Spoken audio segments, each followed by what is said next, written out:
Hey, what's up? Merryman here. So, this is the third generation Mazda 3 Sport. Manufacturers have been using it to describe almost every car, whether it be an actual sports car or a friggin' minivan. And because of this, it's gradually been losing its true meaning. Mazda has been using sporty to describe their products for quite some time now. And the question I have is, why? Well, it's because Mazda's focus on making an honest and reliable driver's car arguably goes all the way back to their first halo car, the 1967 Cosmo Sport. It was the first mass-produced sports car powered by Wankel engine ever. However, back then cars fitted with the Wankel were incredibly unreliable, therefore Mazda had to prove otherwise, and so they did. Unfortunately, the FIA outlawed rotary engines in 1991, so Mazda changed their focus to owner-driver sports car events and inline-4 engines. Having used their motorsports experience, they created fantastic sports cars such as the RX-7 and MX-5. While Mazda did stop mass production of their Wankel engine in 2012, they were still able to take all of the good characteristics from their sports cars and put them in their more consumer-friendly vehicles, such as the one being reviewed right now. And that brings us to the interior. Now, if I haven't mentioned this already, Mazda was partnered with Ford. What that means is that all Mazdas in North America now use the Skyactiv chassis, well, except for the Mazda 5. So everything you see here is new. All of it. What that means is that there are no more cheap circular air vents, the plastics are way better, and the ergonomics are overall improved. So compared to the previous second Gen 3, this is a huge improvement. But, and this one's about as big as Beyonce's, it's still not without flaws compared to its closest competitors. The biggest two being space and visibility, or the lack of it. This is because of the car's high up, wide, muscular shoulders, strongly raked rear windows, and really big butt, this time even bigger than Beyonce's. Now, it's kind of bittersweet because, yes, those features do give the car a sporty look, and take that as you will. However, on the inside, especially in the back seats, while leg space is moderate, height and visibility is poor. For example, I'm 186, so when slouching, I'm perfectly fine. But when I'm actually sitting up straight, I'm pressing up against the headboard big time. Also, another problem is the windows. They're really high up. If you're taller than me, good luck. But for the majority who are shorter, you'll fit in just fine, only with some difficulty seeing out.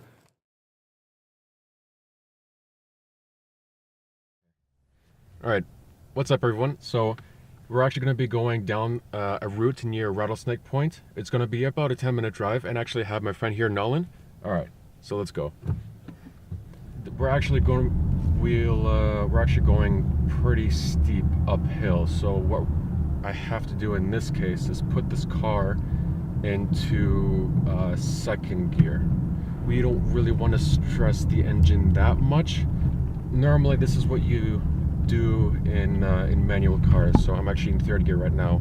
I'll be putting it back to second gear, so that way it's easier on the engine. So what do you need to know about this car?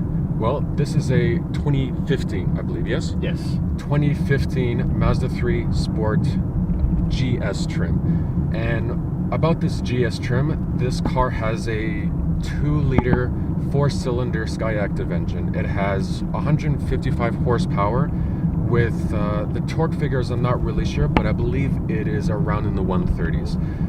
From what I've experienced so far, it's actually pretty nimble. The pedals are quite light, and even though the steering is electrically assisted, there's still a bit of feeling to it for sure. So what about the feeling of the car? What about the seating position, the overall ergonomics? Well, for me, like I said before, I'm 196, so even at my height, I tried my best to make sure I'm very comfortable. So right here, we're at a decent turn. Actually, it's actually an S-turn. And right now, I can definitely say that the steering is agile and nimble.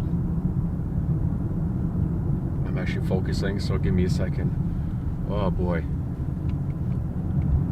Okay, that was actually a lot of fun. So, sorry I couldn't talk much there, but honestly, from what I can experience so far, this is actually quite fun for a hatchback. As for the noise, it's a bit more than I expected. There's actually a decent amount of lumbar support, so it's definitely supporting me quite well. But the thing is, I'm actually a fairly skinny guy. But again, if you're bigger than me, I actually would say you would still fit, because I still have maybe 5 centimeters of space on both sides. So even in the winter, if you have a really puffy jacket, you would still be quite well supported on the seats. What's the steering wheel like?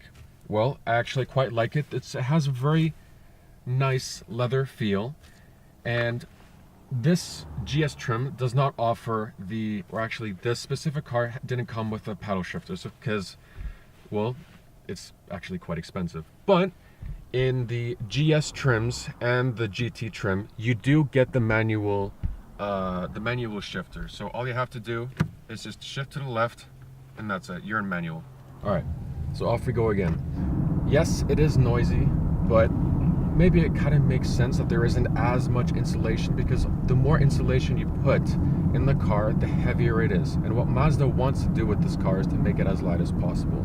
So, of course, noise is going to be compromised, but maybe for some of you that won't be that important. It won't really deter from the experience.